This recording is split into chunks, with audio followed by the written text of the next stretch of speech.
Hey everyone, before we start, I want to let you all know that I've created a second YouTube channel and started streaming daily on Twitch. There should be links in the description and comments below to both of these things. The second channel will be recordings of the streams plus anything else I make that wouldn't fit in with the first channel. Regular streaming is the bigger thing though, and so far the response has been really great. I usually have a live, ongoing question and answer session as I go through whatever game I'm playing at the time. My current schedule is 11 AM Eastern to about 4 PM Eastern, although I sometimes go longer than that depending on how the game is going. If you're interested in the streams, you might want to follow me on Twitter as well if you want a notification for when I start. I'll be streaming the first playthroughs of some games that I'll be making videos on, like Hob and Nier Automata, which will be coming soon. I do second playthroughs off stream so I can make sure they're getting enough of my attention. This may seem backwards in that I should play the game first off stream and then the second time on stream, but second playthroughs are always when I make most of my important notes and observations, so it makes more sense with my process to do it this way. This means you can watch me play games for upcoming videos and hear some of my early thoughts, and see how they change when the final video is made, because I usually change my mind about many things. It also means that after watching a video I made on a game, that you can watch my entire playthrough of it on the second channel if you'd find that at all interesting. There's already a full playthrough of Nier Automata on there, or the Twitch VODs if you'd rather do it there. So second channel, streams on Twitch, follow and or subscribe if that interests you, or ignore it completely if it doesn't. I'll be doing my longest stream yet this Friday on Mario Odyssey if you'd like to stop by for that and see some of my first impressions, and we'll be discussing the game as we go. It'll be something of a marathon stream for release day. And with that out of the way, let's finally get started on Steven Sausage Roll now.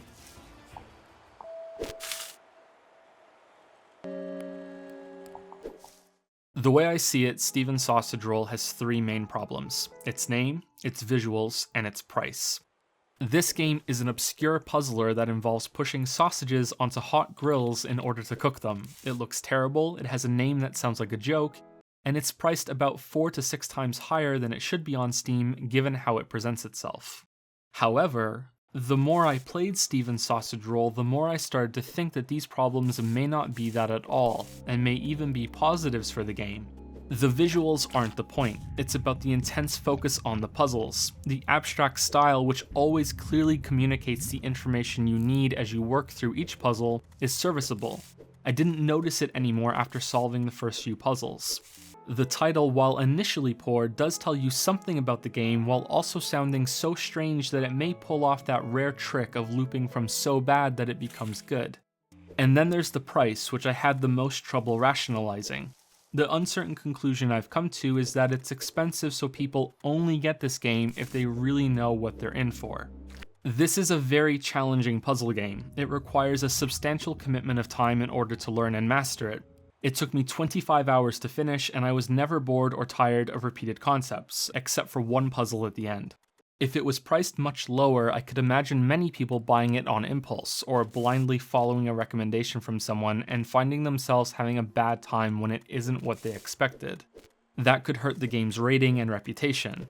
I think that you have to really love puzzle games in order to click with Steven Sausage Roll, and if you do, it will be one of the best games in the genre that you'll ever experience.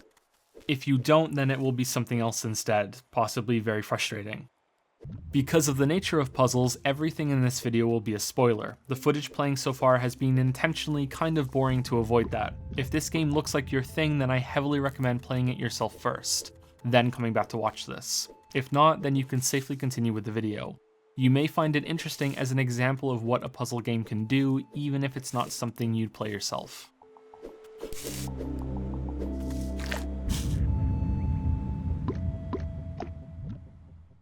Steven Sausage Roll is about rolling Steven sausages. The guy who created the game is Stephen Lavelle, so it's unlikely that our character is also named Steven, although with this game, who knows. I'll try not to call him that as we go through the game. On the surface, the game is extraordinarily simple. Every puzzle area is on a grid, although there are vertical levels and ladders connecting them later on. Sausages take up 2 squares on the grid. You need to push them towards some tiles that are hot grills to cook them. As you push the sausages, they roll in that direction. Both sides of every sausage need to be cooked for the puzzle to be solved. On some levels, the act of returning to your starting location after cooking is also part of the challenge. And that is the whole game. Almost 100 puzzles that always have the same sausages, the same grill tiles, the same grid-style arenas, and the same goal to cook them.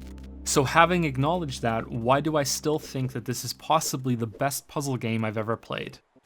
Stephen Sausage Roll is a very intense game, but not in the meaning that that word usually carries. Refined might be better. There are only a few mechanics in this game, but they've been focused on and wrung out for all they're worth.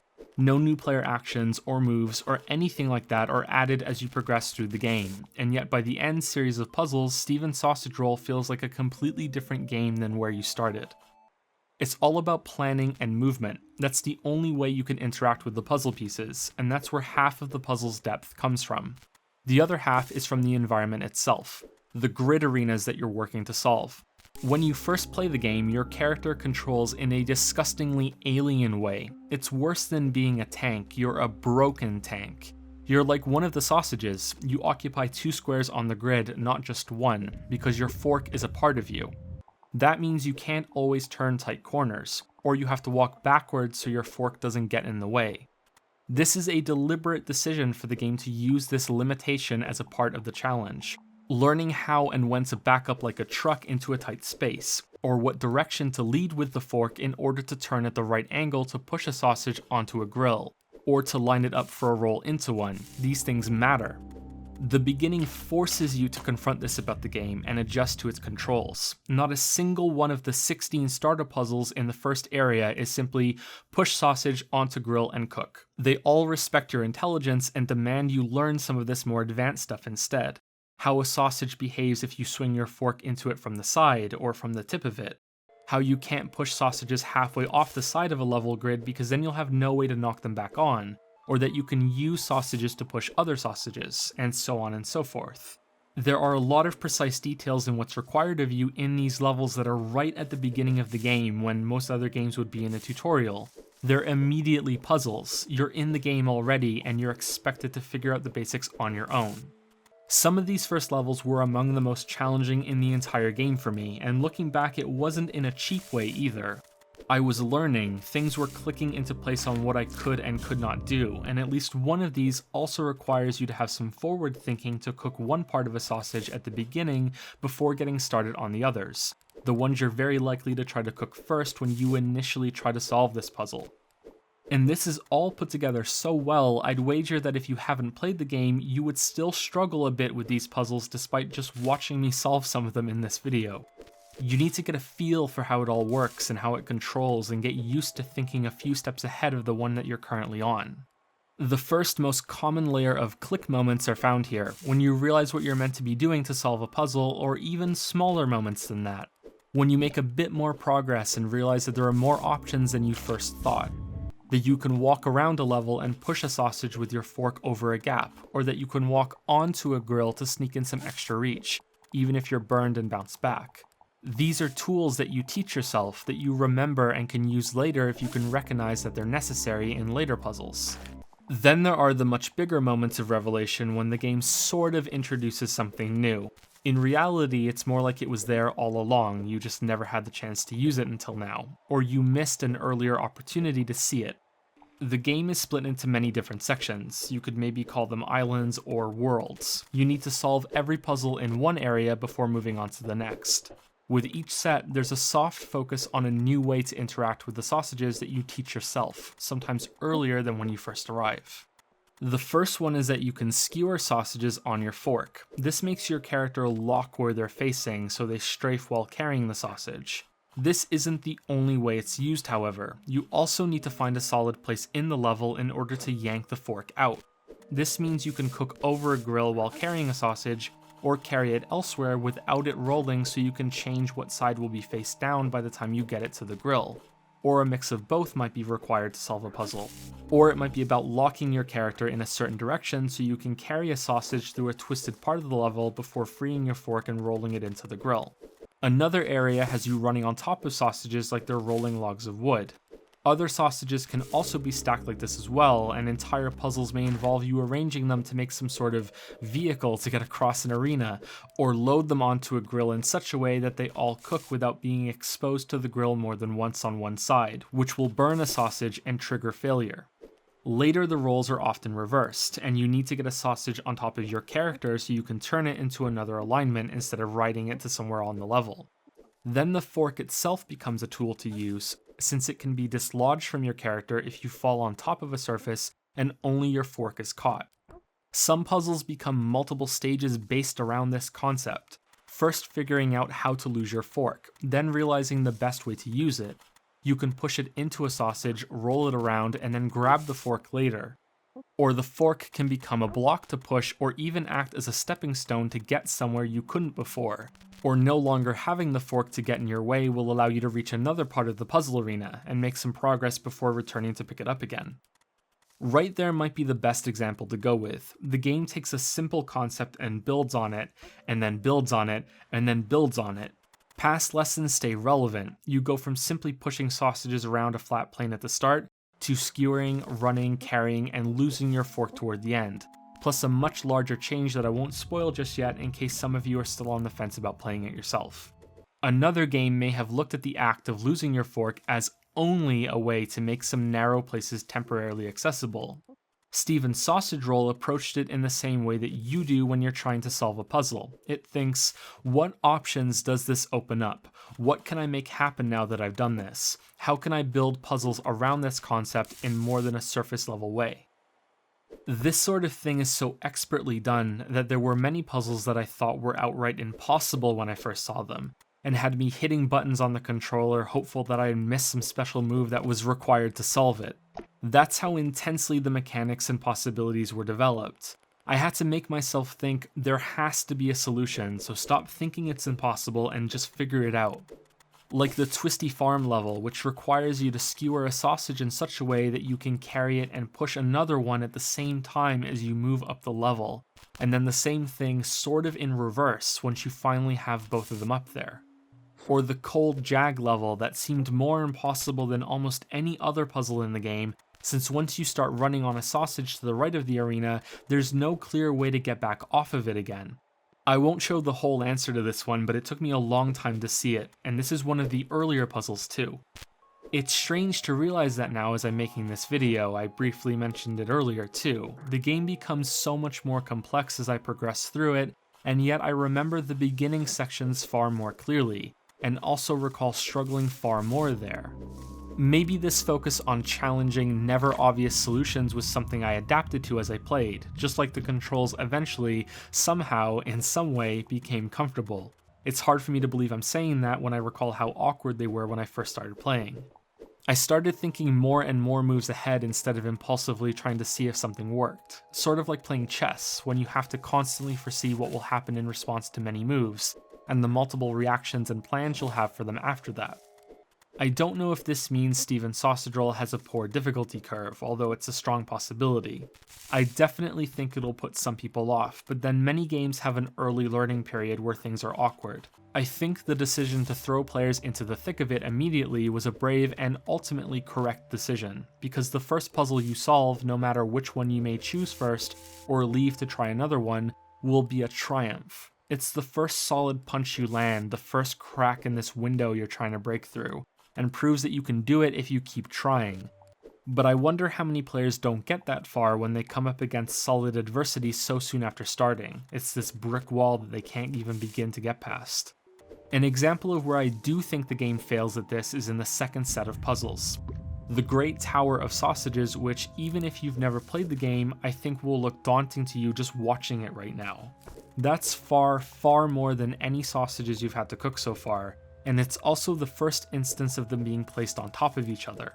They wobble out of place when you move them, and there are a lot of grills on the edges of the level that you're expected to use, way more than you've had to use so far. This is one of my favorite puzzles in the game. I felt like a goddamn champion when I figured it out, and when I went through parts of the game a second time for this video, I was really happy to see this puzzle again. But despite saying that, I think this is at least a few hours too early into the game. Maybe I'm wrong and most players love this sudden spike in challenge, but I can picture many players struggling their way through the game, and this being the final straw that made them throw their hands up in the air and walk away forever. And I really can't blame anyone who does that. Part of the reason why I think that is that this puzzle shows one of the only flaws I think the game has. For the most part, Steven's Sausage Roll avoids the trap that many puzzle games fall into, becoming tedious. This can happen when the act of figuring out a solution happens long before you demonstrate to the game that you've figured it out, which sounds weird now that I've said it out loud. Let's imagine the game didn't let you move your character until you spent about 10 minutes staring at the puzzle and decide you want to solve it. Then further imagine it takes another 10 minutes to actually move all of the pieces around, get them in position, and then finish the puzzle. You already had the answer and you already knew that you could solve it, but you had to go through all of that time afterwards before the game would let you move on. Almost all of the puzzles in Stephen Sausage Roll avoid this problem because they can be actively solved. You can choose to try to figure it all out ahead of time, but the game also has an unlimited rewind feature to correct mistakes, which was probably half included because of how easy it can be to turn your character in the wrong way sometimes and trigger failure. If you play the game this way, working out the solution and then winning are done at the same time. Everything is quick to reset too, so you're never afraid to experiment and see what your options are, which typically leads to a solution. A handful of puzzles do not work this way, or rather they have arenas that are so large and solutions that are so obscure that you can feel lost. The Great Tower can feel like that because it's so different than what's come before that you're just trying stuff out to see what works, without having any real idea or feedback if you're on the right track. Are you making progress toward a solution, or are you just taking blind shots? These puzzles can still be very satisfying to finish, but those were the only times I didn't feel challenged as I fumbled for a solution. I felt like I was stumbling in the dark instead. It's unfortunate that the final puzzle in the game sits close to this category for me, which means we'll now begin talking about the final stretch of the game if you were worried about spoilers for that. This feels like the second half of Stephen Sausage Roll, or perhaps the proper game that everything has been leading to. It's weird to think of it like that, since that would mean that everything that came before was just a huge invisible tutorial, teaching you all of these different movement mechanics and twists on some very basic controls before you're required to use all of them in a very long, difficult series of puzzles. The transition begins with this puzzle, which is impossible to solve until you've completed every other puzzle in the area. Sometimes I think this wasn't a good way to do it. Other times I realize that, by solving the other puzzles, you're given a sausage outside of the puzzle room and prodded into realizing that this was what was missing all along, instead of the game having to tell you what to do. That this change is necessary in some way, and that the new sausage can accompany you into this puzzle room. When you trigger the beginning of any puzzle in the world, most of it sinks into the ocean around you. Only the relevant pieces remain floating in the water. The final big click moment the game has is that you can prevent some of these pieces from sinking if you slide something underneath part of them to support them on solid ground, sort of like a vertical version of how you would pull your fork free on a pillar or a wall.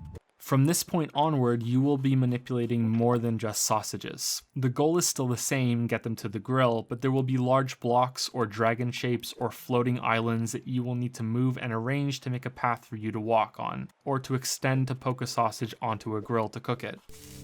Thinking about it now, it's fitting that this is the final change the game goes through. At the beginning, it was all about basic movement through flat arenas. Then they slowly became more complicated and were incorporated in how you could move through them, especially when it came to your fork and the sausages themselves. Then by the end, the levels themselves are things you manipulate and change. The rules are the same, but it's a different game now, and that same refinement of ideas is present here as it has been throughout the whole game. My two favorite puzzles in this section were the one with the 3 floating islands and the one with the canyon in the middle and a single block to help you cook 3 sausages. The island one took me longer than any other puzzle in the game, and I felt like it was a miniature game all in itself by the end, to really fully understand how the islands could be moved around each other, despite being so seemingly limited by having to stay locked to solid ground in the middle or else they would sink. I think when I was finally finished with this one, I was surprised that there was more to do, that this wasn't the end of the game, that there was a lot more to do actually, since I had been so engrossed in figuring it out, so much so that another puzzle that was similar to this later on was quite easy because I had spent so much time on this version. The other favorite, the backbone, sticks out because it's an incredible reversal on what's come before. You use the sausages and fork to move yourself, not them, in order to cross this canyon both ways, which is such a simple thing when you see it, and yet was incredible to realize and execute when I finally figured it out. The final puzzle in the game involves building a tower out of these wooden structures. The way I did it didn't involve the sausages at all. This is the worst puzzle in the game as far as I'm concerned because it was the only time I was bored. It's doubly bad to go out on a sour note like that. Once I had worked out what was expected of me, I still had a lot more of the tower to build, a lot more pieces to carry and arrange in the same way each time. Not to mention how tedious this is to start over if you realize you made a mistake right at the beginning and are one block short from reaching the end at the top. Technically, there is more to do after this since you have to retrace your steps through the entire game and cook a few loose sausages that you used earlier to bridge the gaps between each of the different worlds. Things don't really have any challenge to them, however, and it struck me as more of a way to make the player reflect on how far they've traveled and to remember everything they did. So this really bad puzzle ends up being the last one after all, and that's a real shame. It's also linked to something close to a story or lore perhaps on what you're doing on the island. It's a little interesting, but if you'll pardon the pun, there's not much meat to it. I'll just say that maybe all the things you've been cooking weren't truly sausages after all. The points I kept coming back to in this video is how much the game squeezes out of its mechanics. Really think about how much variety and challenge Steven's Sausage Roll achieves with only directional inputs for movement and nothing else. No jump, no attack button, no special moves.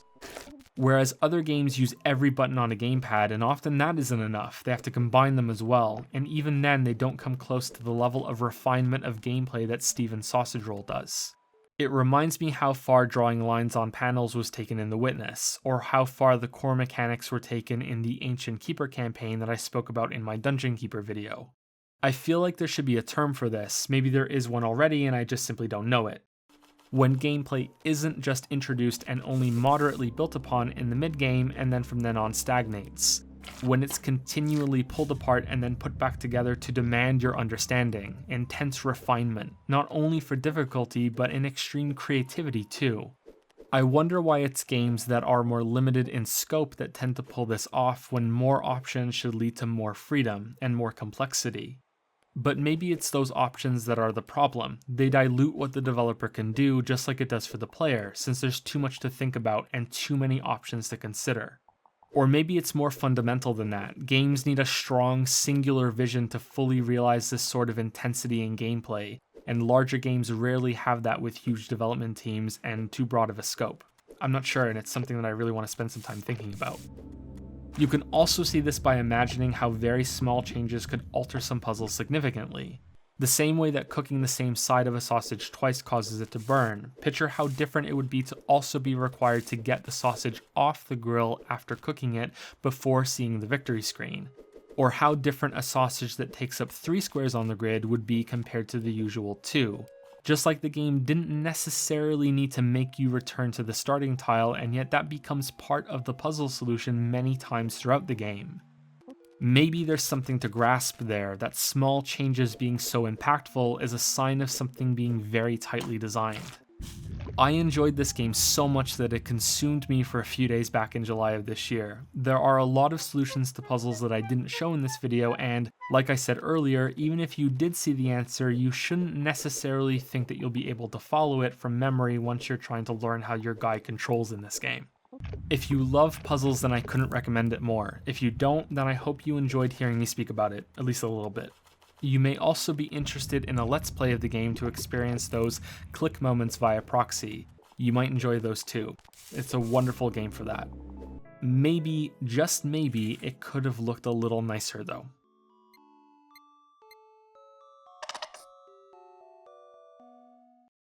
Thanks for watching, and further thanks to the names scrolling on the screen right now. Supporters on Patreon are what allow me to continue making these videos. There are more in the works currently, and I expect the Automata one will be quite long. It's a big game to go through. I'd like to repeat what I said at the beginning real quick about streaming and the second channel. If that's something you're interested in, then check out those links below. Videos on this channel take so long to make that I'm hoping this type of content will be a good way to stay relevant between releases, instead of vanishing for long periods of time while making them. Thanks again for watching, I'll see you next time.